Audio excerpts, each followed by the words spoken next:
आज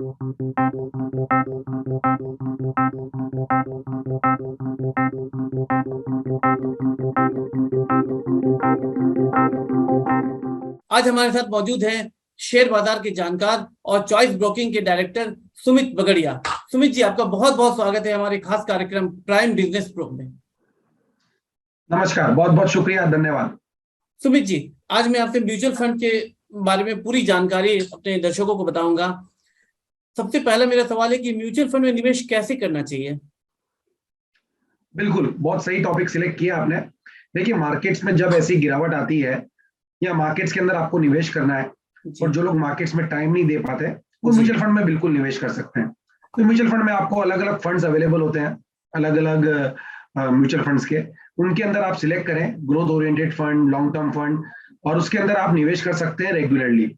तो अगर आप इनके अंदर म्यूचुअल फंड में आना चाहते हैं और जो शेयर मार्केट में निवेश करना चाहते हैं, वो या तो डायरेक्ट एक स्टॉक मार्केट के जरिए से निवेश कर सकते हैं या फिर म्यूचुअल फंड के जरिए से स्टॉक मार्केट में निवेश कर सकते हैं। तो इन सब फंड्स के अंदर आप मिनिमम इन्वेस्टमेंट 500 रुपए से भी स्टार्ट कर सकते हैं और मैक्सिमम कितना भी कर सकते हैं। तो इस तरीके से आप शेयर मार्केट में जो निवेश करना चाहते हैं वो म्यूचुअल फंड के अंदर आके निवेश कर सकते हैं। जी सुमित जी, शॉर्ट टर्म या लॉन्ग टर्म किस टाइप का निवेश इसमें ज्यादा बेहतर होगा? देखिए प्रीतेश, मार्केट्स के अंदर जब अगर आना है तो लॉन्ग टर्म के लिए ही आना चाहिए, शॉर्ट टर्म सोच के नहीं आना चाहिए। अगर आप शॉर्ट टर्म सोच के आएंगे और फिर लॉन्ग टर्म बनेंगे, अगर भाव नहीं आते, प्रॉफिट्स नहीं आते, तो वो समझदारी नहीं होगी। लॉन्ग टर्म सोच के आप मार्केट्स में आए और फिर अगर शॉर्ट टर्म में प्रॉफिट आते हैं तो आप कभी भी रिडीम या बुक कर सकते हैं। तो म्यूचुअल फंड में जो एक कॉमन नेम होता है वो है रिडीम्शन, रिडीम। तो प्रॉफिट जब आते हैं तब आप रिडीम करते हैं, इसके लिए इसको रिडीम्शन कहा जाता है।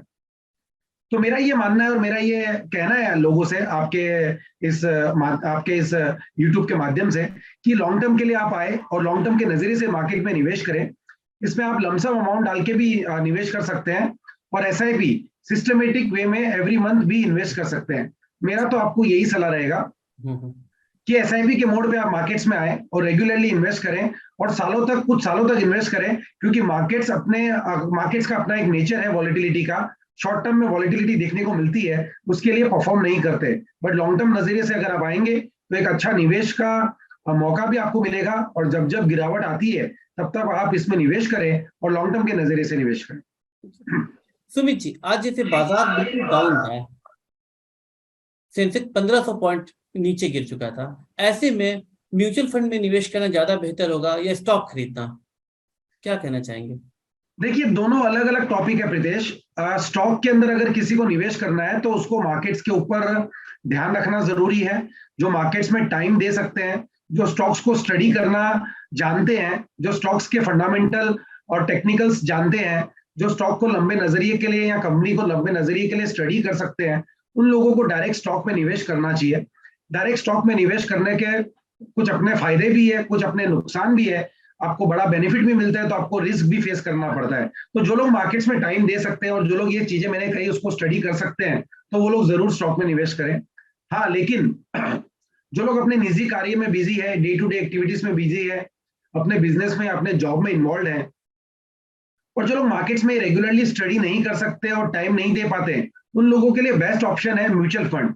म्यूचुअल फंड में कोई और आपकी जगह पे ये सब स्टडी कर रहा है, कोई और आपकी जगह पे ये सब चीजों को डे टू डे बेसिस पे ध्यान दे रहा है और कोई और इन चीजों में समय दे रहा है। तो उन पे आपको ट्रस्ट करके, जो फंड मैनेजर्स होते हैं, जो फंड संभालते हैं और जो फंड कंटिन्यूसली अच्छा परफॉर्म करता है, वो आप देखें, वो आप ध्यान में दें और उसके अकॉर्डिंग आप म्यूचुअल फंड में निवेश करें और अपना पैसा रेगुलरली एक स्टेगर्ड वे में, एक इंस्टॉलमेंट के तौर पे या एक एसआईपी के तौर में रेगुलरली निवेश करें। तो जो भी मार्केट में समय नहीं दे सकते वो म्यूचुअल फंड में आए और म्यूचुअल फंड में लॉन्ग टर्म के नजरिए से उस पर निवेश करें।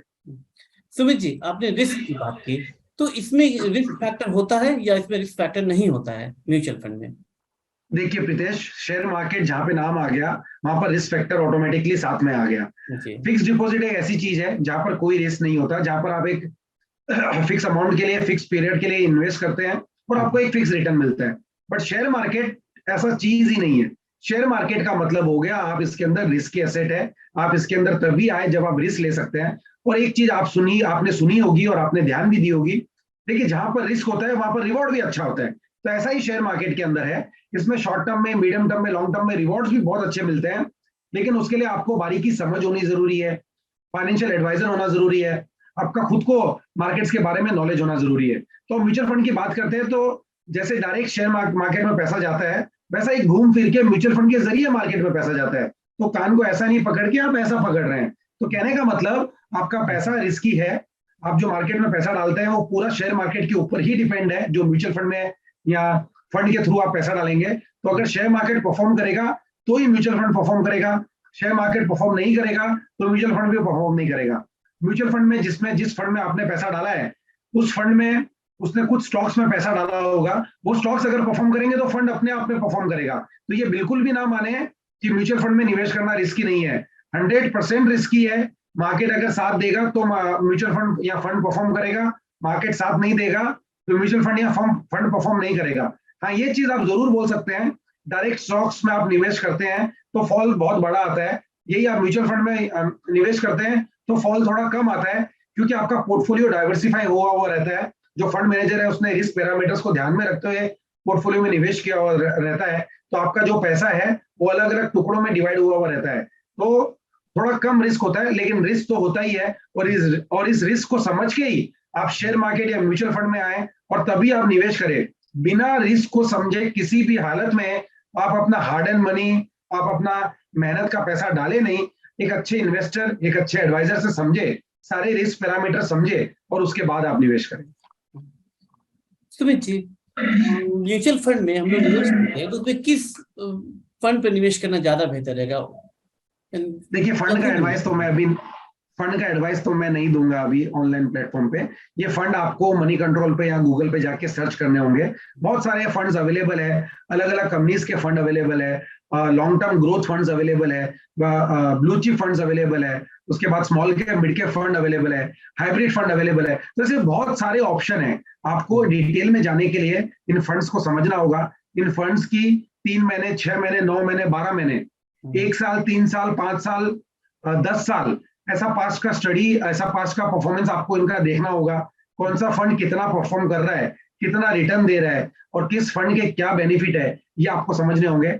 इसमें टैक्स सेवर फंड भी होते हैं, जो टैक्स बचाने के लिए, जो 1.5 लाख की सीमा है वो बचाने के लिए टैक्स सेवर फंड्स में डाला जाता है। उनमें कंपेयर टू दूसरे फंड्स के कंपैरिजन में रिटर्न कम होता है, क्योंकि टैक्स सेविंग होते हैं और ये अलग अलग वे में निवेश किए हुए रहते हैं।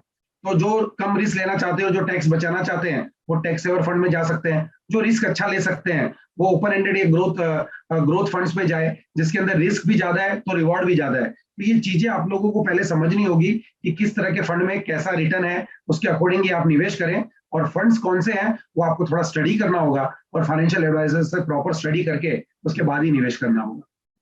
सुमित जी, आपने बताया कि म्यूचुअल फंड भी जोखिम के अधीन है, म्यूचुअल फंड में भी जोखिम होता है। तो ऐसे में एक निवेशक को अपने मैक्सिमम रिटर्न के लिए कितने समय के लिए निवेश करना बेहतर होगा? देखिए, जैसा मैंने थोड़ी देर पहले भी कहा था कि लॉन्ग टर्म के लिए निवेश करें, तो लॉन्ग टर्म से मेरा मतलब होता है 1 साल, 3 साल, 5 साल, 10 साल।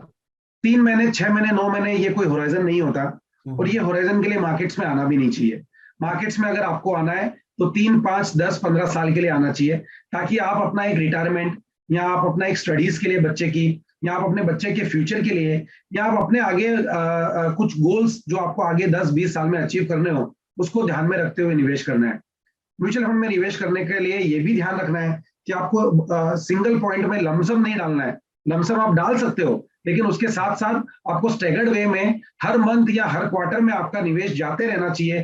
तभी आपको जो मार्केट के ये फॉल आते हैं, जैसे कि आपने अभी शुरुआत में भी कहा था कि सेंसेक्स 1500 पॉइंट नीचे है, तो अगर डिप में आप एवरेज नहीं करेंगे, अगर डिप में आप फंड में डालेंगे नहीं, तो आपको ऊपरी लेवल पे जो बाई हुआ है उसका कॉस्ट कभी रिड्यूस नहीं होगा, और जब तक ये रिड्यूस नहीं होगा आपका रिटर्न अच्छा बनेगा नहीं। तो आपको ये ध्यान में रखना है कि आपको रेगुलर हर फॉल में निवेश करना है, और जब मार्केट में कंटिन्यूसली तेजी आए तो ऊपर में भी आपको निवेश करना है। इस वे से आपका फंड एलोकेट होगा, आपके फंड की एवरेजिंग अच्छी होगी, और जब एक बड़ी तेजी बनेगी तब आपको एक अच्छा रिटर्न मिलेगा। ये थे बाजार के एक्सपर्ट सुमित बगड़िया, जो हमारे साथ बने हुए थे। सुमित जी, बहुत बहुत धन्यवाद हमारे साथ जुड़ने के लिए। बहुत बहुत शुक्रिया, बहुत बहुत धन्यवाद, थैंक यू वेरी मच। प्रभातखबर.com, विश्वास वही, रफ्तार नहीं।